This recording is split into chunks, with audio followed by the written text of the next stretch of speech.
ನಮಸ್ಕಾರ ರೀ ಅಪ್ಪ ಎಲ್ಲರಿಗೂ. ನಾವು ಇವತ್ತು ಸುಪ್ಪಲ ಶಾಟ್ ಅನ್ಕೋತು ಹೊಂಟಿದೇವ್ರಿ ಕೇಕ್ ತರಕ್ಕ.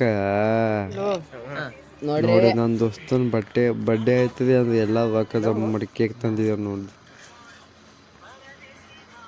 ಕೇಕ್ ಕಟ್ ಮಾಡಿದೇವ್ರಿ, ಅಂದ್ರೆ ಕೇಕ್ ತಿಂದೇವ್ರಿ. ಕೇಕ್ ತಿನ್ನೋ ನೋಡಿ ನಮ್ಮ ದೋಸ್ತ ಕಾಮಿಡಿ ಹೆಂಗೆ ಮಾಡ್ತಾರೆ ಮುಂದೆ ನೋಡಿದೆ ಅಂದ್ರೆ ಎಂಜಾಯ್ ಮಾಡಿದೆ.